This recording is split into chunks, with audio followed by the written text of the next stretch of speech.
squished. Why am I squished?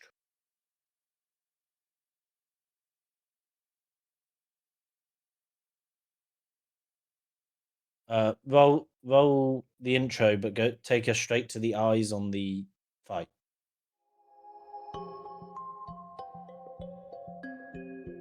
When it comes to EVE Online, every player wants to know the most effective tactic available. You want to know the meta. The meta controls everything. It determines what will and will not happen. Knowing the meta will alter your views, make you question your reality. Actually, go to the pre-roll. It might. Switch you back to the pre-roll a sec.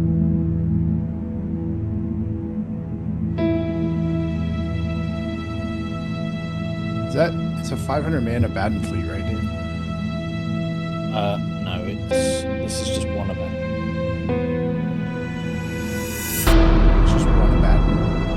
At the moment, there's other fleets elsewhere. So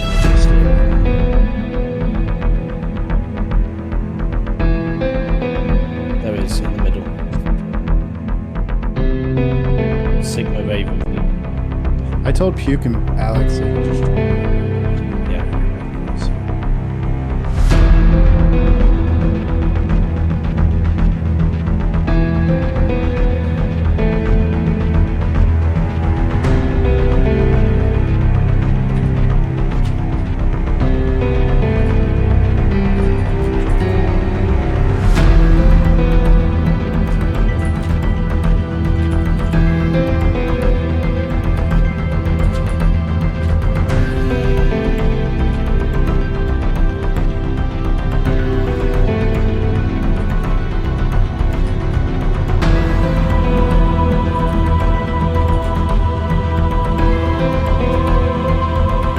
Dave, I could just give someone Meta Show S6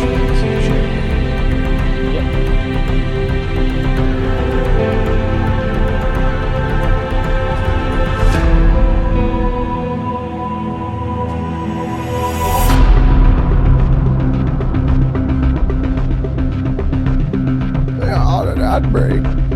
Hello. What's Hello. up, Puke? How are you, buddy? Good, how about you? Living the dream, man. Apparently, Init's attacking the Imperium. Well, they have become across.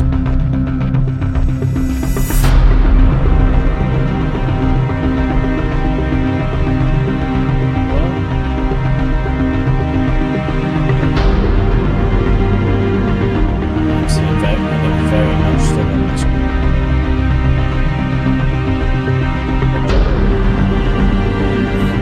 Oh, no, come to the keep spot. They're coming to the fight. The keep fights at the keep spot. Right, do you want to switch to the... 1 minute, 50 seconds on ad.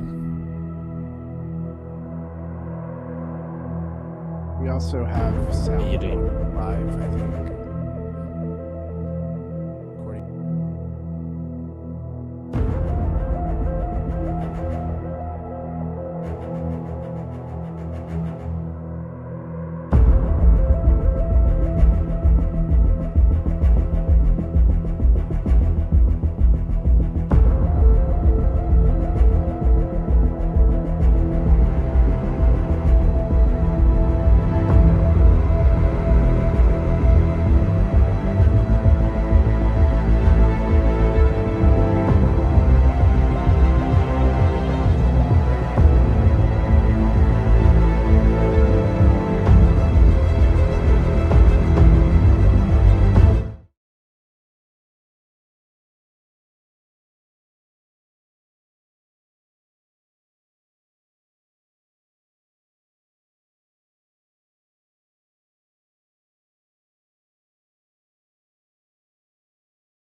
Hello, everybody. So this is a bit of a like chaotic meta show. A fight kicked off as we were getting ready for the show, so we switched to what we were going to do to a breaking news stream. Except I'm not the one running the stream, and I have all the stuff already set up for that. Al Kane is running the stream, and as you can see, he's now getting that all set up. He just needs to move our cameras out of the way and the chat, and we'll be good.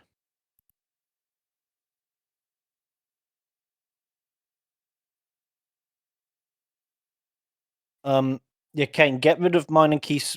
Get rid of the name tags, and get rid of the chat, and get rid of your Eve chat as well, so you're not showing the Alliance of chat. Hi guys. So for those that, while Kane's getting that sorted, the initiative entered catch with a battleship fleet, and the Imperium responded. Currently, we have on grid a Sigma Ribbon fleet, a Goonswarm Maelstrom fleet. I will get D-scans of what is on grid now while Kane is sorting that out. What's this fight over, Dave? What's going on? In it have been doing border skirmishes into catch a lot, shooting jump bridges. So I believe they are finding out. And thank you for the gift subs. Happy New Year, everyone. Happy New Year. Merry Christmas. All right, and then Kane, if you just make me and Keith smaller. And in the corners. And there we go. So I'm currently getting the D-scan.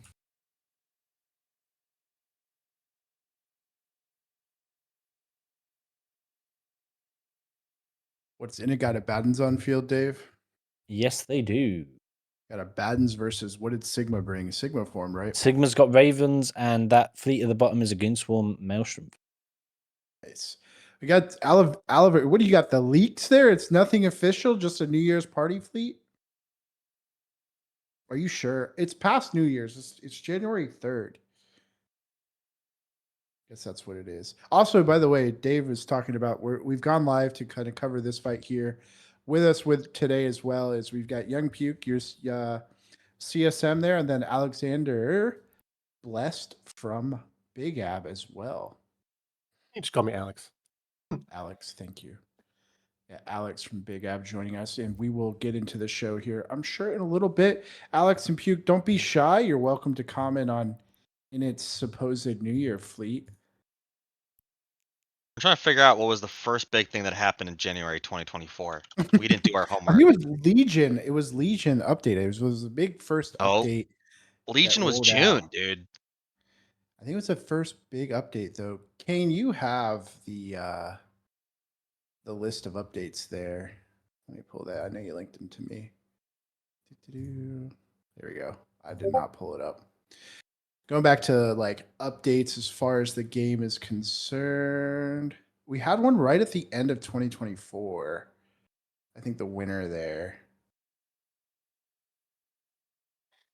Yeah, Legion was May.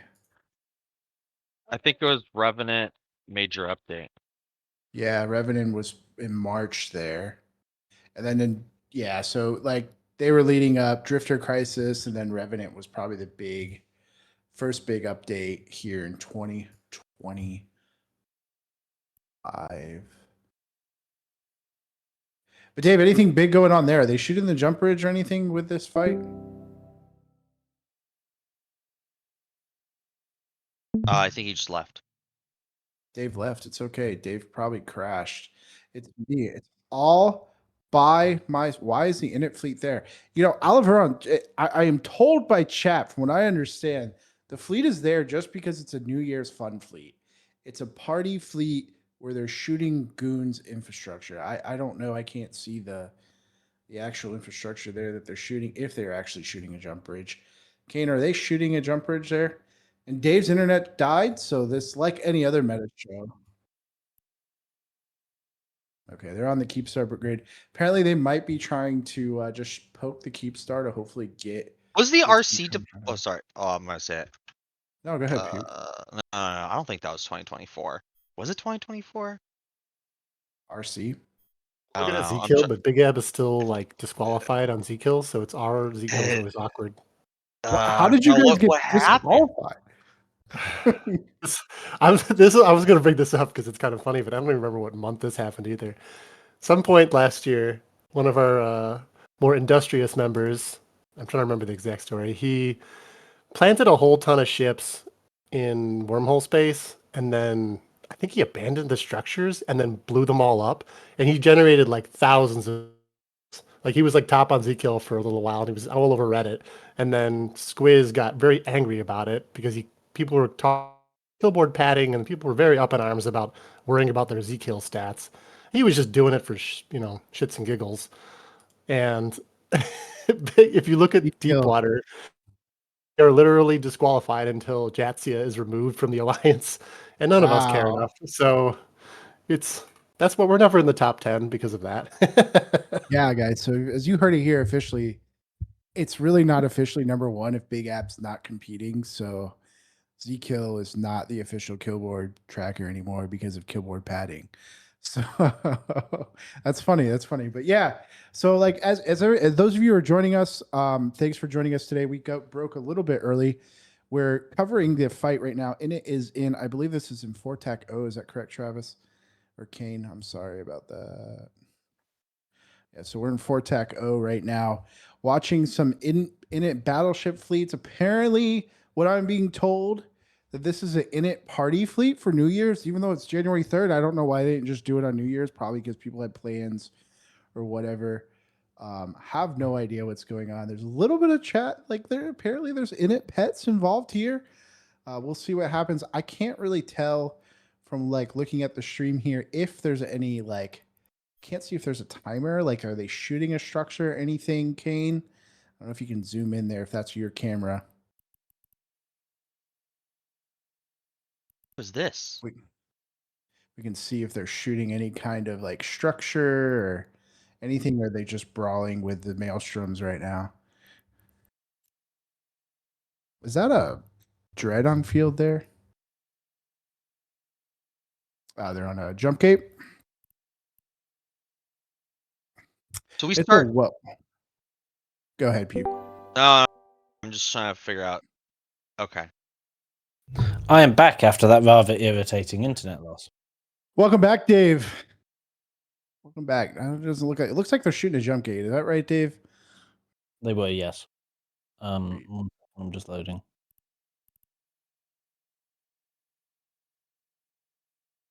Sense.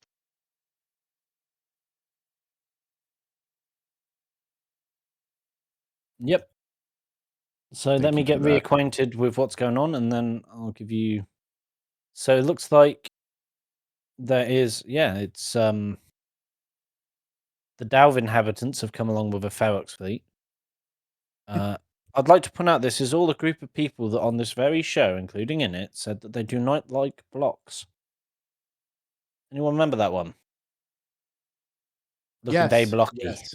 That was only fleets and like, can I bring my Drake? I think was the when they had it on the show. They don't like blocks. We're reading way too much into this, by the way. So, I don't know if Oliver, I think you're talking to Battle Angel there. Apparently, Dave Oliveron's saying this is an init party fleet. There's a little bit of debate on whether or not this is actually a party fleet. So curious, like, have you heard anything, Dave? Like, is this a significant threat or anything like that? The most I know is what I saw when I got on my computer. But there has been sustained init incursions into Imperium space with 200-man fleets recently, so this is par for the course. Be it a party fleet or not. Yeah. No, Which is great 100%. because it's fighting, so that's great. What I feel like is missing though, Puke, it's Sedition's not there, dude. Like, this can't be a party fleet without us not being there. Hold on. It's too many Armageddon. There's more Abaddons on grid than active players in our alliance. So I think we would be a little tiny minnow. All right, I'm gonna get us a D scan. We bring Bargus, dude, and just show up and just skirmish, dude. We could, but it'd be fun. I'm not gonna lie, it'd be nice. Right now, Alex and I are getting the timeline of all the events for the past year set up. Right, Dude, folks, I love you for that. I love you for that. I have a D scan. We have 146 Maelstroms, which will be the Goon fleet. 132 Abaddons. 110 Raven Navy issues. That'll be another game fleet. 81 with Ravens, which is Sigma.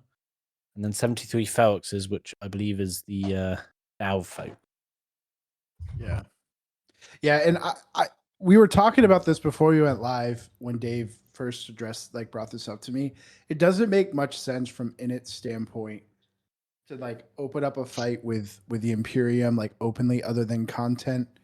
Because Init is supposedly also fighting Frat right now. So like if you're trying to fight a war, why would you open up a second front if you don't need to?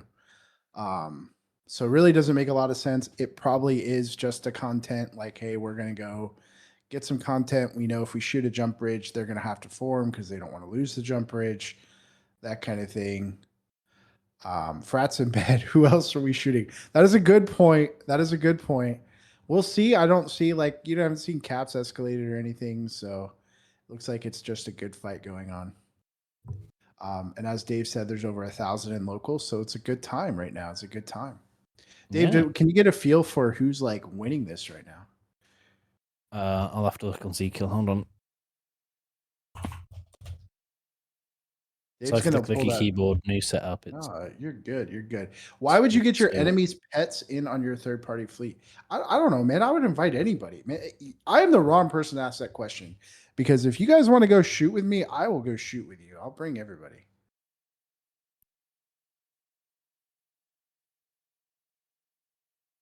Who's winning? We're gonna find out. Dave's looking at Zkill to try to give us an idea of who's winning. So we're gonna find out.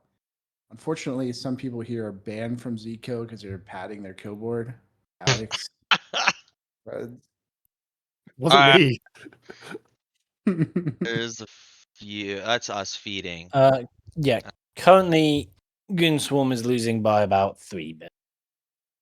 3 bill. Yeah. Awesome. The That's what PvPers the are BR winning. that just came up tells me anyway. But that's with, I don't know if the like Synergy Steel guys are shooting in it or not. I'll have to closer look. The industrialists are winning. Yeah, the PvPers are having fun getting content. Those of you who Bonga's are the dead. blessed people Sure. who build ships, you're winning right now because you can replace some T1 battleships. Listen, random British guy, just because you haven't seen broadcast doesn't mean people are just not paying attention, just dying quietly. It's not just Goons random, it's Imperium. I'm not, Horde. I don't separate our allies from our BR to make us look better. If we're winning, the Imperium's winning. If the Imperium's losing, then Goons are losing. It doesn't matter if Sigma's losing the ships or Goon Swarm's losing the ships. Everybody is the same. Yeah, 100%. Don't dot to a BR to make your feels. So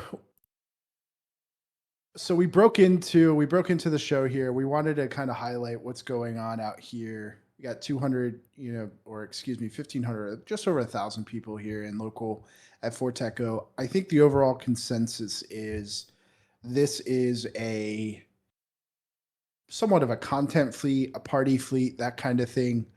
I don't think there's any significant risk here. I think it's just in it trying to get a fight, which is great on a Saturday evening here in the EU, in the afternoon in the US, depending on what part of the US you're in. So good stuff there. We did break into a little bit early here for the Meta Show, but today, as I said earlier, those of you who just joined, we have Young Puke, CSM here, and then Alex from Big Ab joining us today. And the idea of the show today, outside of what was going on here today, is we wanted to go back and do like a 2025 in review. And what changes did we see in 2025? What things did CCP act on and add on? Is the game in a better place at the end of the year as we go into 2026 than it was at the beginning of 2025? And I was like, you know what? I don't think there's probably a better person to talk to this and talk about it than, CSM, who was CSM last year, then newly elected here, Young Puke, and kind of give his insight and how he felt there. Have I mentioned what yet today? I don't know if I mentioned what. Have you mentioned today yet? Today is January 3rd. I don't know. Maybe I'm missing something. I probably repeated myself like 1,300 times, that kind of thing. So, Puke, the the first update that we talked about was that the Revenant update, correct? It's the Revenant major update, and I need to pull that up. I wasn't really involved in that because we just started Yeah. dealing. But for CSM wise, but I think the important thing, I'm trying to like pull it up because I don't remember. There's just so much stuff. There's like minor changes maybe that we were getting through done, but the big changes was really it was industry. Like this 2025, I think could be summed up as massive industry overhauls that were happening. Which is cheaper capitals and battleships, and because I think I don't know, Alex can correct me. I think a fully fitted dread a year ago, and it was properly fit with like X types and everything. Navy dread was probably around 11 to 12 bill, and now you can get like a fully fit Phoenix Navy for like 6. Yeah. I just bought one. Yeah, they've Right? come down a lot. And I have to Like- say, like as a it's maybe it seemed like a small thing. It is a big thing, but as somebody who regularly has to lead fleets with hundreds of these dreads in a fleet, you know, the pressure, the ISK pressure is real a serious thing. You know, so you don't Yeah. have to think about it as much and they come a little cheaper. So it was nice. It has been nice over the last few months watching the prices come down and down and down.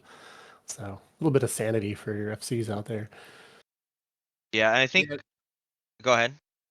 Oh, no. Go ahead. If you got to continue on Oh that. no! I think like that's like the big theme of like, because like I think what you saw in low sec at least, and I think Alex has a lot to say on this too, which is about the it led to just more fighting, right?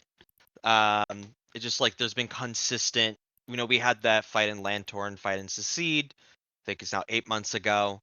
That really kicked off a bunch of fighting. You had like Init and Frat duke it out over Lantorn. You had a bunch of other just more consistency in low sec of people using capitals. And it's the data was also like what we've been collecting. It's like a 20% jump year over year of like capitals dying in both low sec and null sec. And it's like progress, right? Like I still that's think a lot of it could be a change that yeah, go happened ahead. last year, but it's kind of there was like a lull, I think, for a bit. But it's like Yeah. the Metnoxes. The Metnoxes really. We had so many fights. Our whole year, if you had to just sum it up in one thing, it's just one big moon war.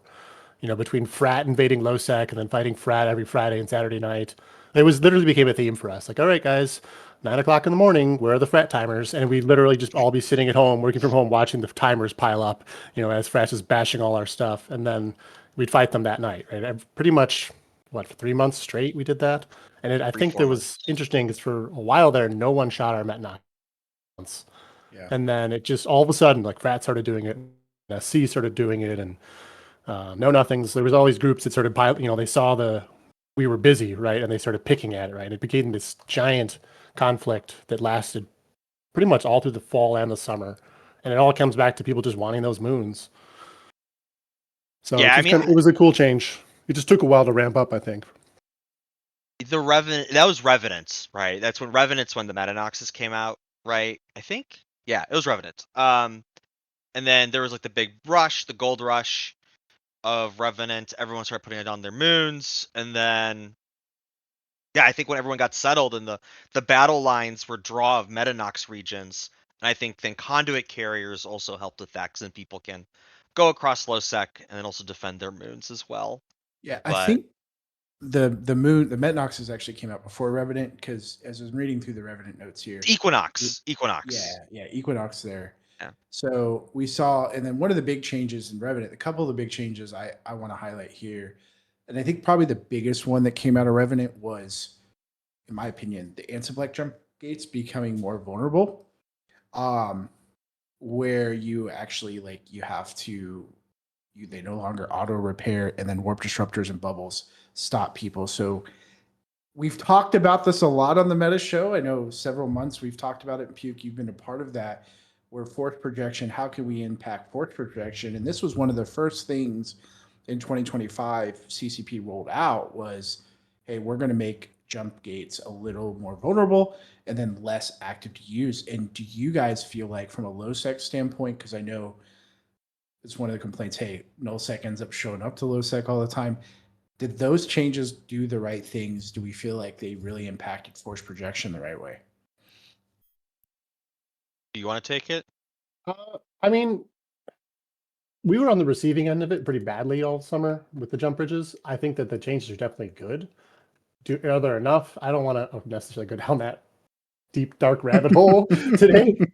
But Fair enough. like we always talk about counterplay. There has to be counterplay, right? For any tool you have, there has to be a way to counter it. And being able to, bubble people on the gates, that's awesome. Making it a little easier to reinforce them, also great.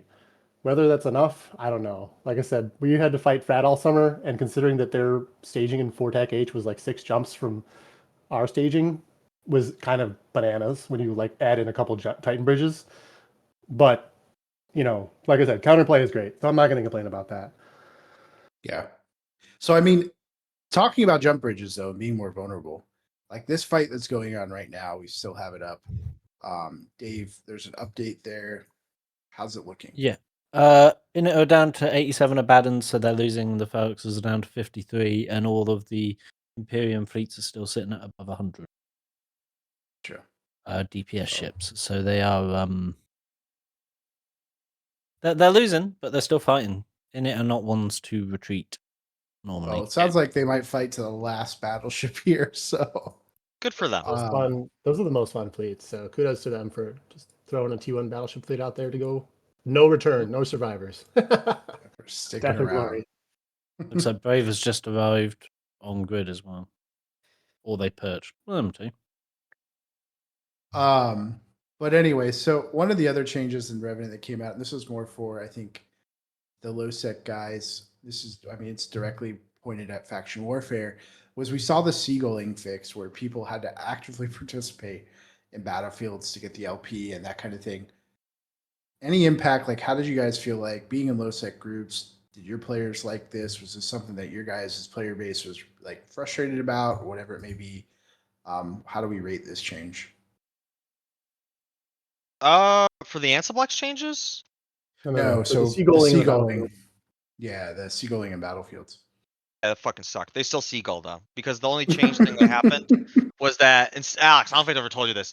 What they changed was that now you have to be in there for at least 3 minutes. So the seagulls just go in 3 minutes before a battlefield is done, and then they just sit there for a little bit longer. So they really didn't change a difference. Those are always whack-a-mole changes, right? People always find a way Yeah. to game the system, unfortunately. Yep. It's the joy of I mean, it's the great thing about Eve. Sandbox, but it's also a sandbox where you can throw sand in people's eyes.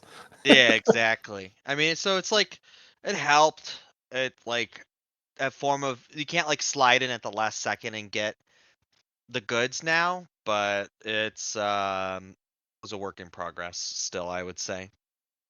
Yeah, I find it funny that you said like they can still sit in there, because if you read the patch, like their focus on their website is eliminating passive seagulling rewards for those who linger without engaging, implying that they have to actually be involved in the battlefield to get the ISK. But I guess you can go throw like a cormorant, get a 100-kilometer range, Yep. and like shoot something, and then you're actively engaged and you get the ISK Yeah. anyway. So Which I think CCP has stated publicly before, which is like, battlefields and faction warfare, right? There's supposed to be like a community-based, militia-based events, right?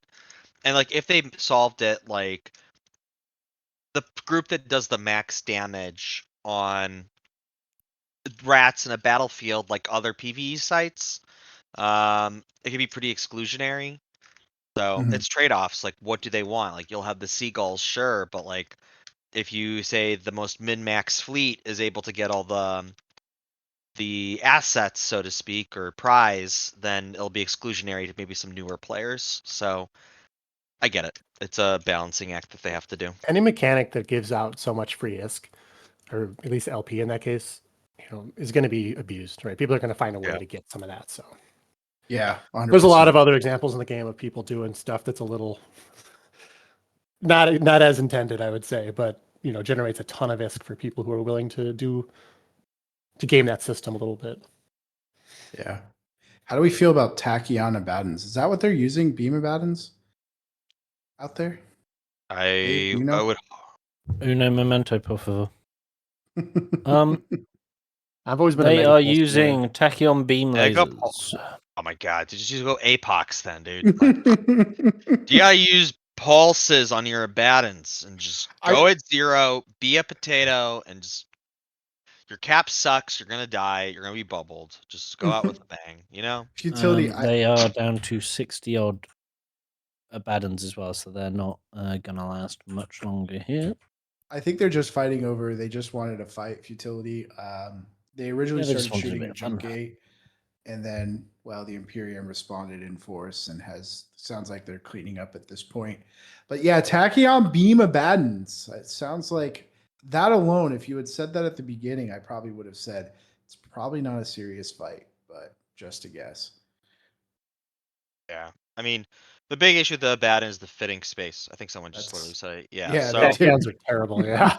yeah, so like you can't, and that's a good thing. Not to shout out us, but like a bunch of people, I think Alex was included. We made suggestions like how to buff the APOC Navy, APOC like various MR ships, and now they can fit them a lot easier. They do more damage.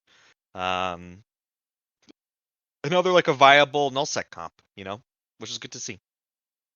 Yeah, no, 100%. They're being used pretty often. Even I think low sec groups also have a few of them have APOC Navy, Golden Fleet type comps again, so which is nice. We don't. I don't No, know if we do tried. that. We voted to do it, and Yeah. I was over. We were in a disagreement because I wanted to do mega navies and APOC navies, and I was overruled. We're like, All our spies in your alliance voted against it. Sorry, Pete. all did. Yeah, literally. Like, nope, can't use it together, dude. I was like, damn, that'd be cool. You know, I just wish there was more battleships. Like, I mean, now it's great though, right? Like, you got Bargus, Nightmares, Max, you said Bargus, Max, TFIs, APOC navies, Abaddons, Ravens, Raven navies. I mean, the battleship line for like meta is like super healthy, and it's been getting healthier and healthier. I mean, Lashaks are like not that great. They're tanky, and they get there's ways to beat them pretty easily. But no one's like running Lashak fleets anymore. Corp navies. There's like a lot of like options now, and it's cool. It's not just Max and TFIs online. I think the next ship that needs love. I'm an Amar biased person, but Armageddon navies, dude, like something like those ships. They have what 5 mids, tons of lows, 2 high newts. That could be a lot of fun. To make some cool comps with it, but I don't know. I think they're the classic example of a ship that has so many potentially good. It has like an amazing stat line, like potential things you can do with it. If you make it too good, it becomes broken really quickly. It's like an Ashima, where the Ashima have some of the best bonuses in the game, but they're just not strong enough, so that the ship sucks. But if you make the bonuses strong enough, or the ship strong enough to use the bonuses, it becomes really broken really fast. The way the break right would be like you give them like an innate missile health buff, so they can't be firewalled easy anymore, and then you just go like Torp, Armageddon navies or something, and they just kill every battleship. So there are now more Bazzies than there are Abaddons. Yeah, it's done. But yeah, it was good. I think this past year though, like high end, low sec battleship meta is very healthy. Yeah. No, and I think moving back to and thoughts on this, we go into after Revenant, we had the Legion update later that year, and probably this was a big change around balance pass. I could say even CCP's notes, massive ship and module balance pass refreshes fleet comp and logistics. And if we remember, I'm not going to go in specifically to the specific notes, patch notes. Probably the biggest thing that, in my opinion, that came out of this patch, you had the balance pass, I think, to supers and that kind of thing as well, for those of you who fly those, but was the resistance changes that rolled back Surgical Strike, I think it was, update a few years ago. So just thoughts from this group here, like, do you think that helped the battleship meta that we were talking about, or? Didn't this add the HP to the Guardian and like all the lodging stuff too? Yes. Yeah. Mm-hmm. Yeah, that was a big one too. Yeah, I think this is a great change. We were concerned initially that things just wouldn't die. Just looking at the math, because we run like high grade amulets and everything. So the HP of his arm is like 500,000, which is hilarious. But things still die, so we haven't had that problem where just things sit on good forever, nothing dies. Yeah. But it really has allowed, like, especially for smaller groups, it really allowed us to like do more interesting things against comp. Like we fight all the time against people who don't with bigger fleets that don't have pods, and it really multiplies when you've got the bigger base HP with the multiplication from the pods. So we really like it anyway. I don't know people in Null, to be honest. I would be curious to see their opinion of it, but we've really liked the change. Makes Logi pilots really happy, and usually if your Logi pilots are happy, you're in a good place. Dave, what would your comments from like Noel with the Legion change with the HP buffs? What Alex was talking about, like, how do you feel about? Was that a good change or? What was words? Reverting surgical strike, I think, was a great change. Personally, I think Yeah. it's one of those mixed feelings sort of things. It I'm does glad they definitely didn't. see fights Sorry, last long. which is good. Yeah. Sometimes it's nice when the fight drags out a little bit Mhm. more, right? More tension. I mean, if you think about like dread brawls, like probably before during surgical strike era versus post, they're longer. They're just generally longer now. I mean, obviously the size and scale that we're getting them are larger, but like this is C dread brawl. That was like you're in your dread for 25, 30 minutes if you don't die before that, right? Like that was a long fight. And that didn't have tie-dye. Like even our fights versus Frat, like just thinking like how much more health every ship has and talking about like the implant scaling, like if every dread has 1.5 million more EHP and the other fleet does not have that, that's like an extra dread every 6 dreads or something, right? Of health that you have to go through. So yeah, I think the fights are a lot longer now, which is awesome because then it's like it makes it feel more like a fight versus just like a DPS race. And I haven't heard anybody really say that. It's like we just need to bring more DPS ships and we win. Like that doesn't really work anymore. You have to like really put ISK into your ships and then you get rewards from it, which is nice. I'm Yeah. glad they didn't revert the damage from the T2 crystals, and like I think originally during their surgical strike, they added a whole bunch of damage to T2 ammo, which I think is great. Like there's a lot of drawbacks to it, so there's got to be benefits, right? The whole counterplay thing, or not, it's not really counterplay, but it's a balanced thing, right? So I didn't want to see that taken away. There needs to be an option for glass cannon ships, or just otherwise nothing dies. Yep. Yeah. No, 100%. What are the other things we saw out of Legion here? Sorry, I couldn't think of the update. Is we saw Doomsday weapons get a 20% damage bump here. I don't feel like, and correct me if I'm wrong, Dave or Alex or whoever, like I just don't feel like we saw supers get used that much more even after this update. Yeah, Well, they were about to, but some people ran away. Honest hey, truth. that was They were about to Yeah. get used more, and then the people that were going to use them gave up. Like, It's true. It's true. It's definitely caused an arms race. I don't know. I mean, it's always been a bit of an arms race with supers, but in LoSec specifically, like our natural rival's always been Snuff, and there's definitely been an arms race. We've been watching it over the last, 6 months or so. Just each side, pile up more and more and more of these things, and it's kind of terrifying when you do the math and be like, oh my god, it only takes about 15 Titans to volley another Titan off the field at Doomsdays. Crap, we don't play in tie-dye. That means if we're both doing this every minute on average, we're going to be losing 200 billion ISK. Like, oh Yeah. crap. There's a lot of ISK out there. But real quick, we had a question in chat. What's happening? I think Init's about cleaned up there, Dave, right? was that? Sorry, my housemate popped his head in. What's up? No, you're okay. Like happening right now, I think Init has been about cleaned up right now. Yeah, they're just cleaning up the grid now. I will Yeah. get a fresh D-scan.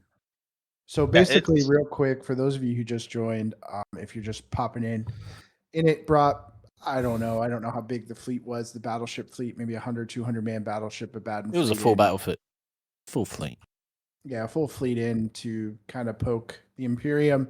The Imperium responded in force, and looks like they're about cleaning up what's left of the Init Abaddons. They were Tachyon Beam Abaddons. And currently, right now, this is the Meta Show. We're doing a 2025 in review episode going over the updates in the direction of EVE Online. So, ahead, Puke, you can say something. yeah, so going off like what Alex was saying earlier, the nice thing about Horde cascading is that supers and titans are now a lot cheaper as well. Like you can get, I bought a Nyx for like 42 bill for a haul. And before that, they were like selling easily like 55, 56, 57 plus. And Because everybody wants to sell their assets. Alex mentioned me this. Basically now, like the DPS to health ratio is like 1-to-1, right? Like almost. I think super still needs to get a little bit cheaper. You mean But the DPS or the what was it? What did you say? The EHP to ISK yeah, ratio? Like how the many ES EHP you Mhm. get per billion ISK? It's actually almost like 1-to-1 with the super, which is kind of wild when you think about it. Yeah. It's almost better than So a dread. yeah, it's almost getting there again. So I think it's sad that we didn't see the big super fight, but I think a bigger systemic issue is that if I'm goons, where do I get my next Titan fight? Right? Like who's left? You know, like you try to pick one with Frat, do you try to pick one with Init? And like as much as I thought I had funny moments about what happened to Horde, it's actually really bad. Because if you look on the larger scale of things, um, who do Frat and Goons fight now? Who can contest either super fleet?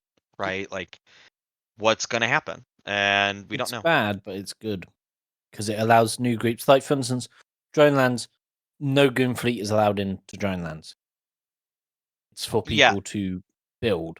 So it allows another space like Delve was for people to build themselves up to potentially become the next big group. Admittedly, the- in the foreseeable future, there ain't no one to fight.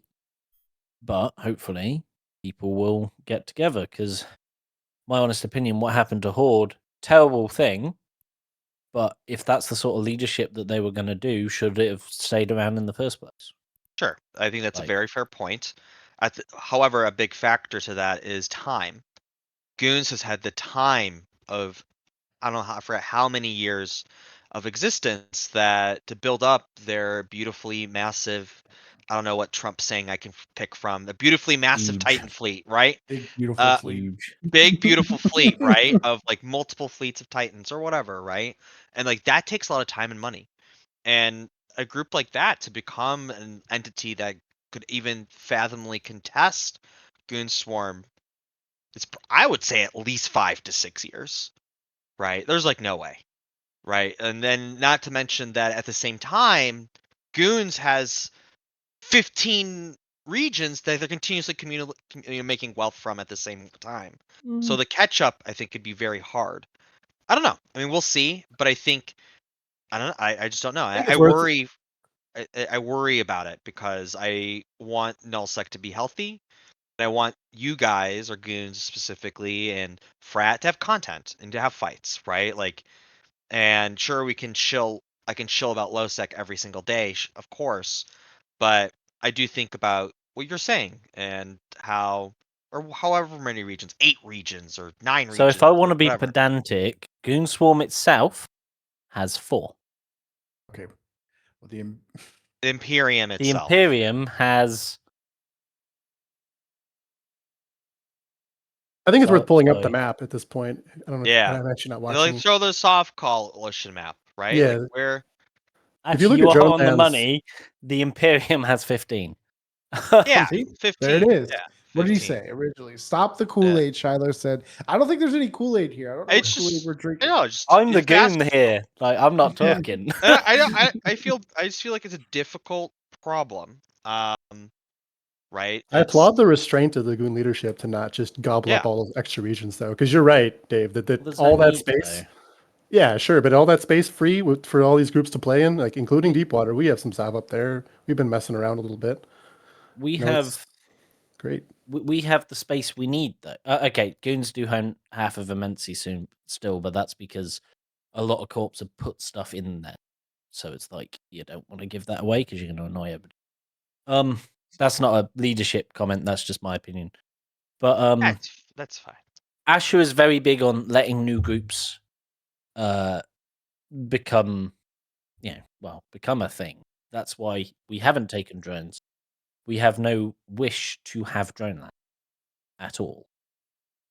Like, we don't need it. We have the space we need or want. new alliances can have drones. It's like when we left Alv, we didn't make any agreements or anything. We just went, here, go forth, do whatever the hell you want.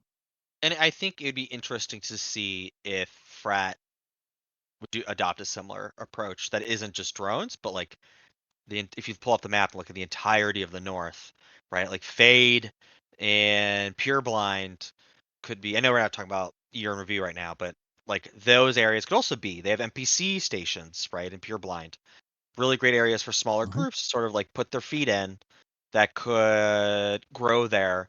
Because I really think if you look at the map now of drones, it's like the most beautiful rainbow you've ever seen, right? Yeah, I think So, and that could be, I think, more spread out than just Delve and Aquarius and drones. Which drones is right? It's like 6 regions, I think.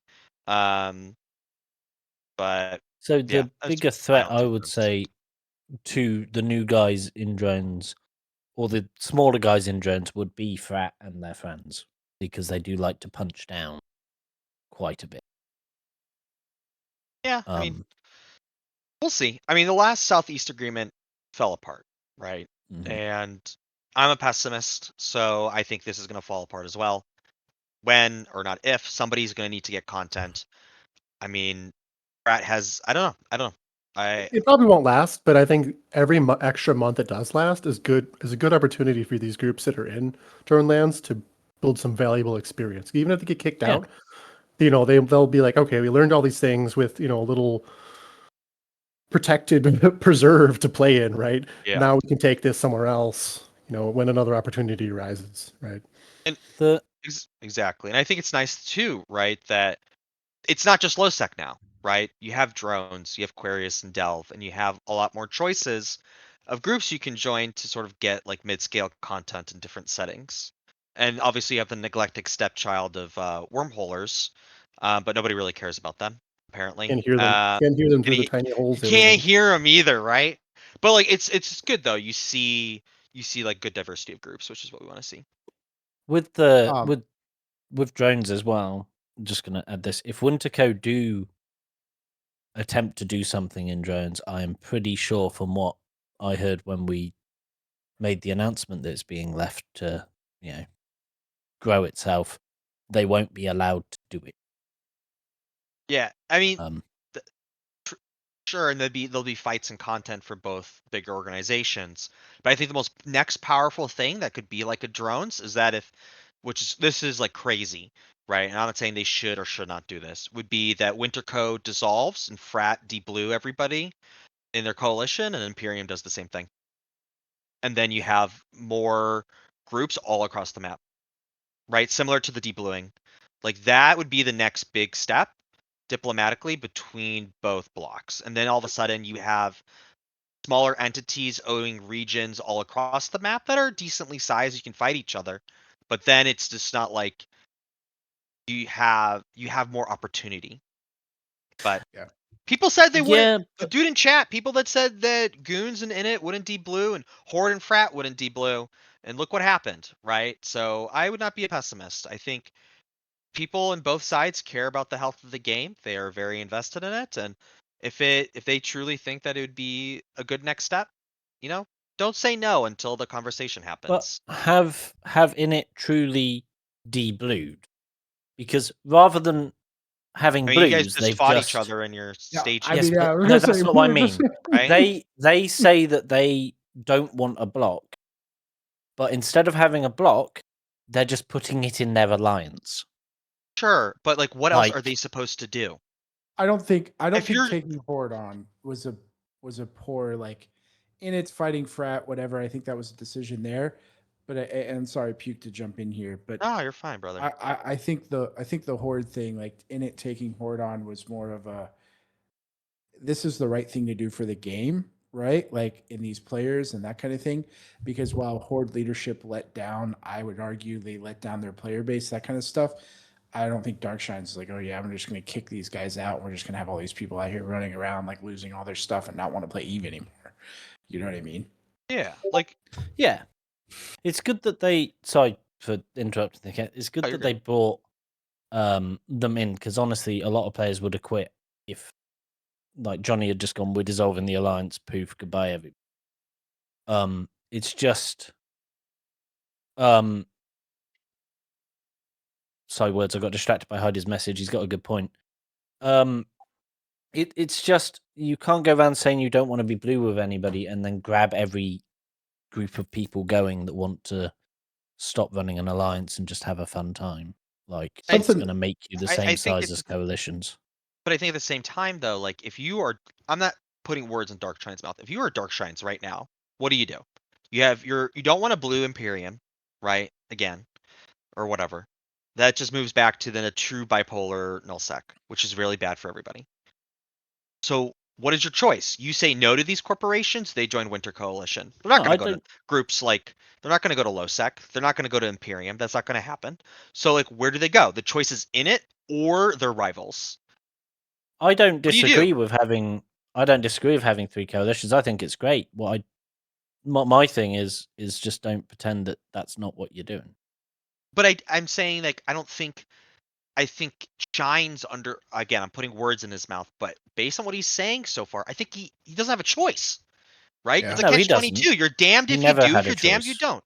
He never had a Yeah. choice. So like, I don't think you can blame him for taking these people in. I think that's the wrong way to look at it. I think like that's you're looking at a symptom instead of a problem. The problem is there's lack of choice, right? There's not enough, whether there's not enough space, there's not enough groups, there's just not enough like opportunities for groups that when blocks do dissolve, it's easier and more appealing to go to the biggest ones. Mm-hmm. And I will say, I will say, it's funny we're talking about this with Horde as the topic, considering they're one of the key villains of smashing people that are trying to start a new block into oblivion, so they can't. They were the headline of 2025. yeah, Yeah. literally, right? And so, and like It's ironic. I really hated seeing it like purely black and white. Because like sure we can shit on Horde all we want. To be in Gobbins' shoes though, I can't imagine. Oh, I don't blame Gobbins. He did it for a very long time. And if it's his time, it's his time. It's the people that took over after falling apart of Horde, not Gobbins. But like I just feel like read the shit like on Reddit or Discord or like whatever. It's like, yeah, Goblin, blah blah blah. It's like, dude, like you're managing an organization of 80,000 people. Like that's like bigger than like a Russell 1000 company or like like a company that's on, I don't know what the fuck it's called. You know, like on the NASDAQ, right? Like you have middle managers running an organization. You don't even get fucking paid for it, right? Like it's a game. And he's doing all this work for it, like power to him. But the falling apart of Horde wasn't his fault at all. He didn't make any of the plans, from what I know, to extract and all that. That was the people that were taking over. Sure. So anybody blaming Gobbins is wrong.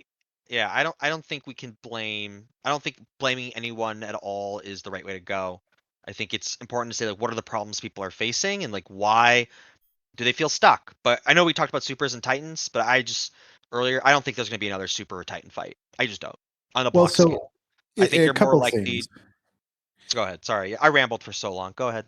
No, you're good, dude. So a couple of things. The first thing I want to go to, and it was brought up a couple times in chat, and we've talked a lot about like groups expanding, goons. The Imperium has 15 regions, and Frat has done the expansions they have, that kind of thing. The changes in Legion to solve mechanics and how the things go, I believe, correct me if I'm wrong, force you to kind of go wide. Is that correct? In that, like, in your, like, for these alliances to sustain and how they have to expand more to have different types of suns, whatever it may be. And is there like a direction? Go ahead, Dave. So for goons, definitely. So we used to sustain our alliance in one region and did so for a very, very long time. But these changes came along, and a good example is what's happened where ASCII lives at the moment. The ratting upgrades have had to be removed to put in better mining upgrades. Before, you could have people ratting and mining in the same system and use a lot less space. So it forced goons as an alliance, for instance, to go from one region to 4 to be able to fit everything our members want to do. And that's not just we want more space to get rich. That's we need to provide what our members like to do and have enough of it there for our members to do it. The space would be used up no matter what by the same amount of people. And that is the problem. You cannot build tall. You have to take more space to be able to do what your members want to do in the game. Yeah.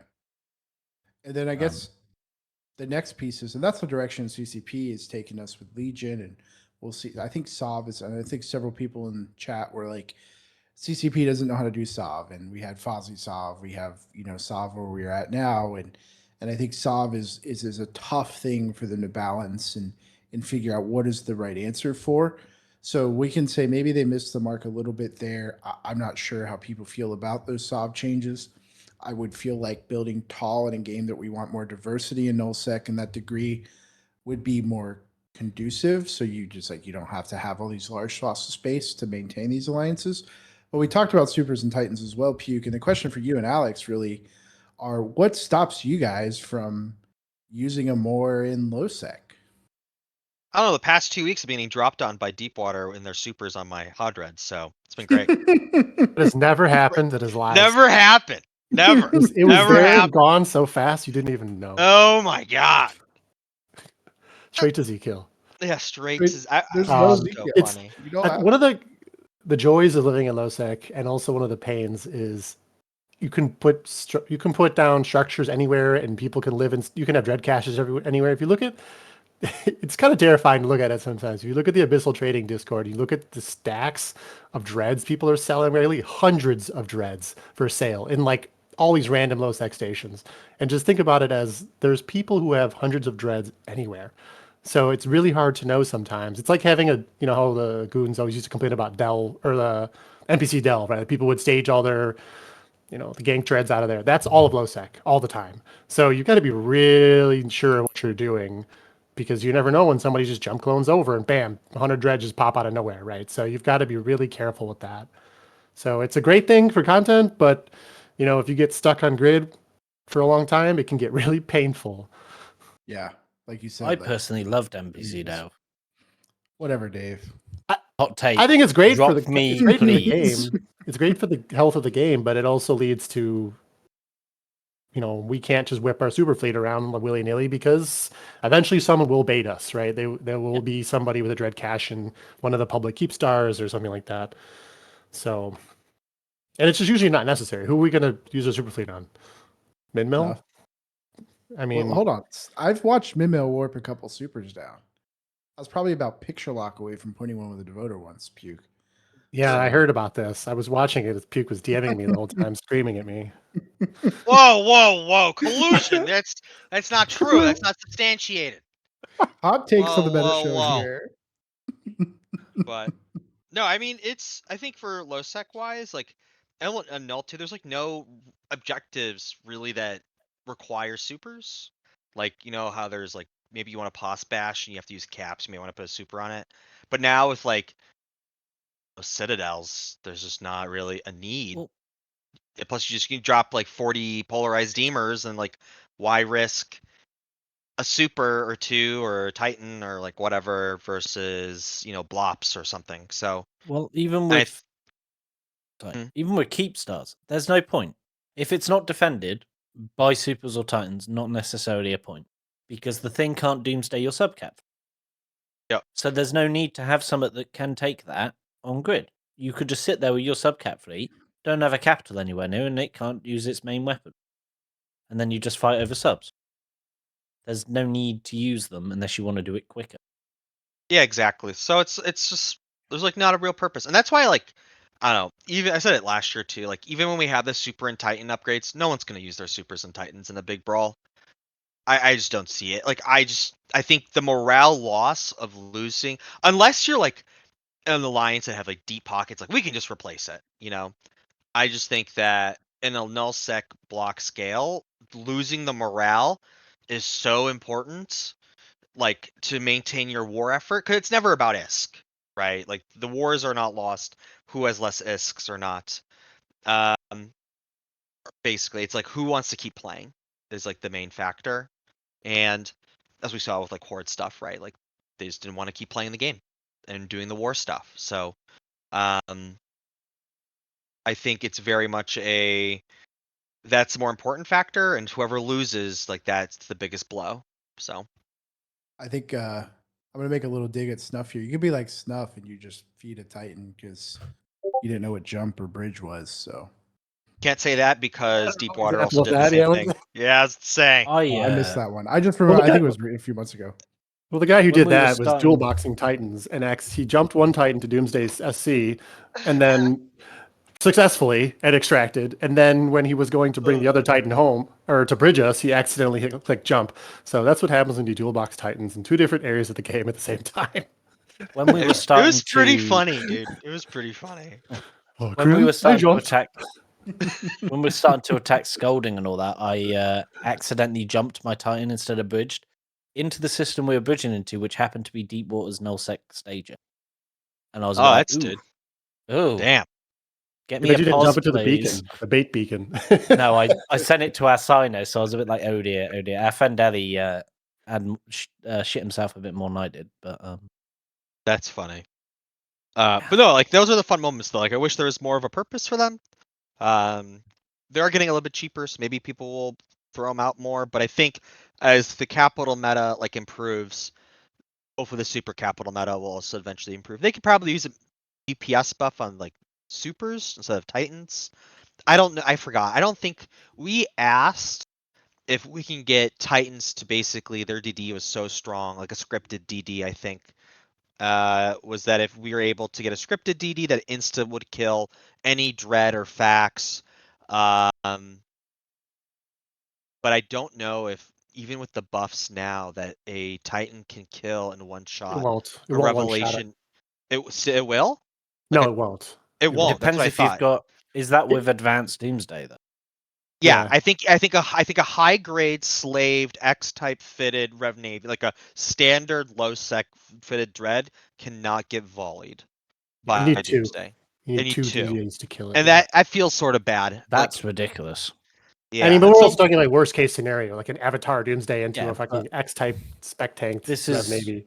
yeah. It's meant to be the like end of the world weapon. Should be able. Doomsday should Yeah. Doomsday. Yeah, and I think the also nice thing about low sec too is that like there's like an understanding that and a lot of like older null sec groups too. Like there's a old fight between NSH and I think it was Rote and Dock Workers, right?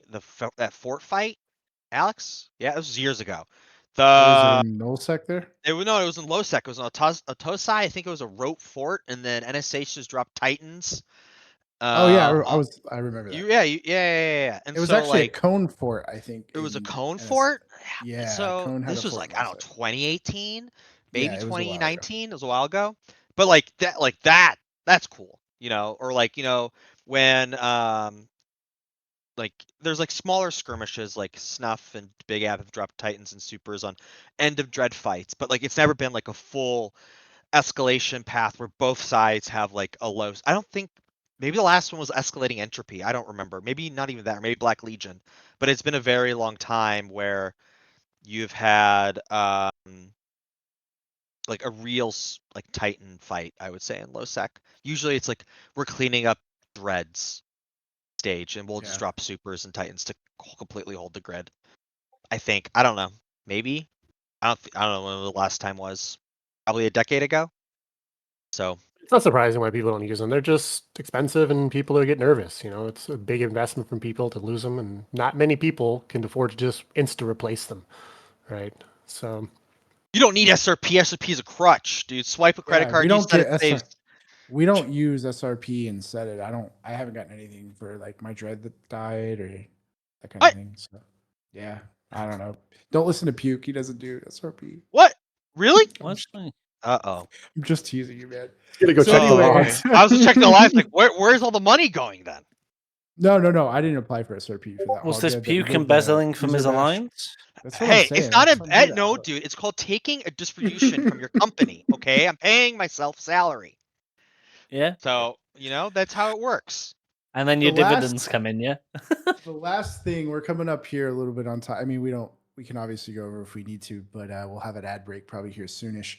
But the last thing I want to make sure we cover a little bit in 2023, Legion and Revenant were the two biggest updates. So a couple questions, I guess, for this group. We saw like 40,000 people. CCP put a post out. They had like 40,000 people online active at one point, which I think was over 41,000. They had active players, and it was like the most since they've had since COVID. Do we feel like overall with these updates that CCP is going in the right direction with the game? The game's in a healthy place. We had Haiwantu on here several months ago, Puke, if you remember that, said EVE Online's a dying game. I just want to have fun playing it.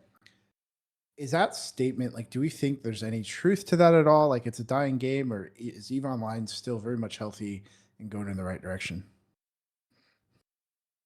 I feel like we get a very warped perspective in groups like Big Ab because we only recruit people who've been playing the game for 5 years or more, right? So our average player base is old, right? So it's very easy to have that perspective, and Snuff is the same way, right? We have like effectively the same recruiting standards, so we get a very warped perspective. I think the game is definitely not dying. That's always that meme of like, oh, the game has been dying since 2003 or whatever. Yeah. I think that the numbers CCP shows are wildly overblown. If you look at like actual human beings in the game, it's probably a lot less.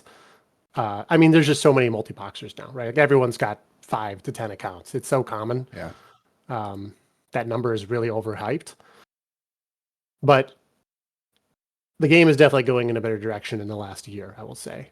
At least part of the last 2 years, actually, between the faction war updates from the year before and then the industry changes from this year. There's definitely been more happening over the last 2 years, and there was a hype in 2020, right? And then it really crashed in like 2021, 2022, and we're definitely on the upswing now. But I would still take those numbers with a grain of salt because there's so many multi-boxers. From a perspective of a corp that does bring in newer people, there are quite a few people returning to the game. We've had a lot of people apply to ASCII that are returning to the game lately, and quite a few people seem to be getting interested in high-sec stuff. But then it's on the corps to drag them out of high-sec into the places where the history is made, so to speak. Have you ever seen a news article about high-sec? Yeah,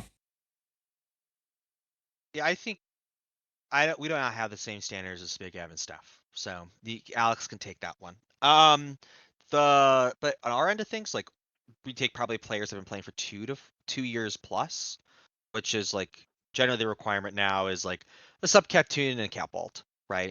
For at least low sec standards. And I would say we get a decent amount of like newer players that come through. They're like, where should I go? I heard about you. Like, where should I go? Like, I'm coming back to the game. And I think you also see the general numbers. Like this, if you look at Ripper Jack's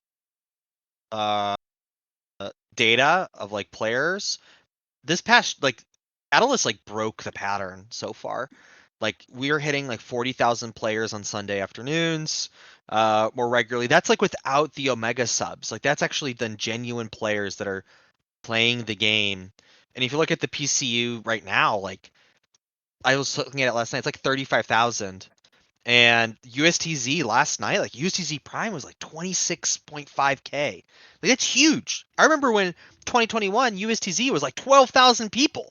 That was 4 or 5 years ago now, right? So it's definitely on the upswing. CCP Okami and the team are fucking legends. I love working with them. And he just fucking gets it. Like they're just getting it. And I think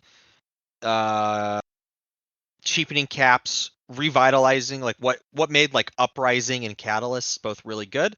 They didn't really add tons of new super sexy things. It was just revitalizing like old outdated systems.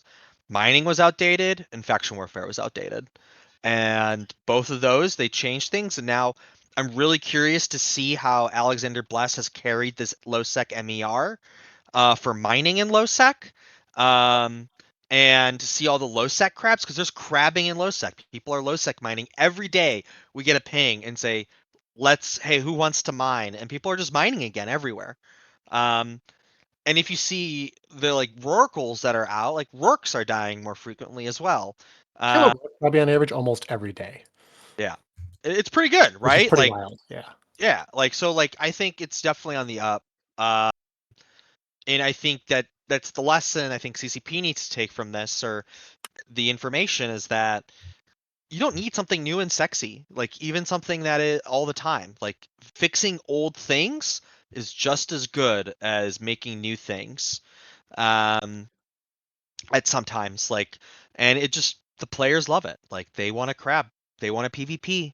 And if they keep doing it, I think end of 2026 there'll be better EVE Online with maybe higher player counts and more people playing. I do feel like there's more players though. Like generally space and low sec feels more busy. There's more people around, there's more stuff to do. If you look at the activities across alliances, their kills are going up. I don't think it's just only multi-boxers. I do think there's maybe a smaller segment of newer players coming to the game. We have like 15 Zoomers that are under the age of 18, or they're Gen Alpha. We have 15 Gen Alpha Zoomers that are under the age of like, I don't know, 25, which are like anomalies. How did you get their age? They fucking say cap and Yeah, it's shit, just- dude. You listen to them Like, talk. that's they're They say that's cap, bro, or they say Josh, like you can tell. you can You can tell, hear or the like vaping. You can tell. you That can is literally wild. hear Let's them start vape. saying Skibbity and 6-7 soon. Yeah, He they ate literally. 6-7. He We does. have He a does. 6-7 channel in our Discord now because all the Zoomers go like, Where is the channel? "Look, guys, I got 67 kills for the week," and they go 6-7, 6-7, and then it's just like Fuck. so many fucking Zoomers and fucking weebs, dude. That's They all need it to is grow up now. and add two to that number and then comment about it. Yeah. Ha ha ha. Hey. That's a good millennial joke.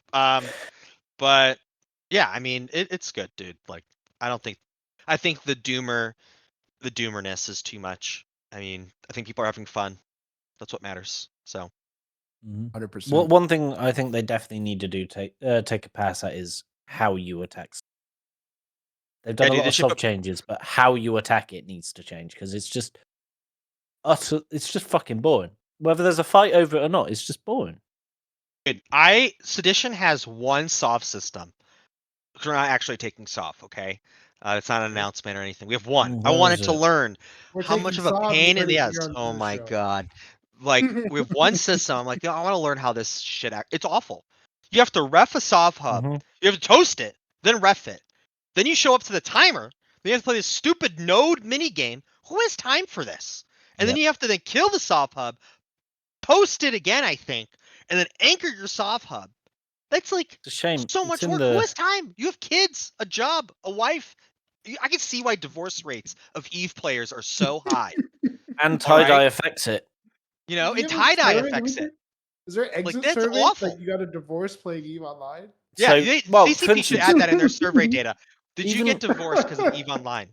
And then even with even with tie-dye as well, you can have it where you've got a fight in one system, but there's no tie-dye in the rest. So your fleets could be locked in that tie-dye system. Yep. Or you could have it where there's a fight some other place in Eve, yet you've got tie. yeah, Dave has tie-dye right now because his connection just died. So that's why I you think- need, dude. Hot take plexes Tie-dye in your and system. LSAC, dude. Oh, Dave, you he's like lagging. froze up there. See, that's Yeah. the tie-dye of taking soft. It is. I've EVE got That's no what Online- internet happens. as well. Look at I'm that. in my new house. I don't have crappy internet anymore. What is Dude, going on? You have a Wow, house. apparently You do. made it, man. You got the American dream. It's rented. Bless, It's dude. not. But Oh, Um, not American dream, brother. He's in the UK. most take people, that back. I most take that people back. in the UK, most people in the UK rent because our houses are ludicrously expensive because they're older than your country. So That was a dig at America. On that note, we That's funny, dude. I love you, Dave. That's so All funny. right. All right. Well, awesome. Overall consensus, I think, and I would necessarily agree that I think EVE Online is definitely going in the right direction. I was able to warp to a Plex last night and get a solo kill, and they didn't run away from me, which I felt great about. It's the first time I've been able to do that in a long time. So awesome stuff. And gentlemen, both Alex and Puke, thanks for coming on as always.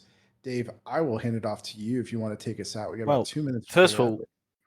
I believe we do have quite an interesting show coming in 2 weeks if Puke can arrange it. Oh yeah, yeah. It's happened 17th, right? 18th. 18th. 18th. 18th is the slot.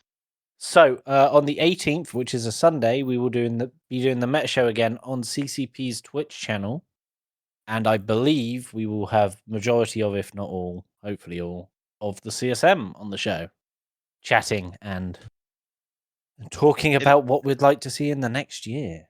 Yeah. It's unlikely it's going to be all, but there will be a presence of CSM for sure. Hopefully a large quantity. Yeah, because time zones. So yeah. So Yes, come they do watch be a bit- and chat with us, because if you want something to change in the game, it's not going to just be Puke talking. Okay, we have other CSMs that want to come on the show. We had Kaz who's come on the show. We've had all of them on. I think at He's some not point. CSM anymore. They will put a muzzle on me, dude. Don't worry. They'll have a We'll little. mute Puke. You know, it's like the presidential We'll do the elections. raise hand. They raise We'll have to hand, raise and a then hand. you allow their mic to talk for 30 seconds, and then you shut the mic off, and then you just raise your voice to get over the mic getting shut off. Yeah, that's what you got to do. Yeah, except when it's a mic on a computer, raising your voice ain't gonna help. So yeah, I encourage everybody to come on and watch us. We'll be on CCP stream, not on the INN Twitch stream. So please come on and watch. And then obviously you have some great ideas for the game. That's a great opportunity to talk to your CSM and hopefully get some ideas out there to CCP. We can see those changes in 2026.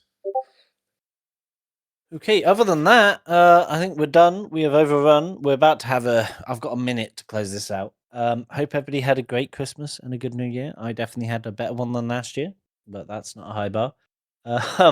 Keith, how was your Christmas? Let's talk. It was a good Christmas. I got to spend time with my family, which was really great. And then New Year's obviously was pretty good too. Good to be home though. And again, I don't think we're going to have a show next week, but we will have one on the 18th there. Yep. Puke, any last thoughts? How was Christmas? How was New Year? How we doing? Good. Life's good. I yapped enough. Thank you for having me. Alrighty. Alexander? Oh, just thanks for having me, and Happy New Year, everyone. Alrighty, this has been the Meta Show, and we will see you next time. See ya. We'll see if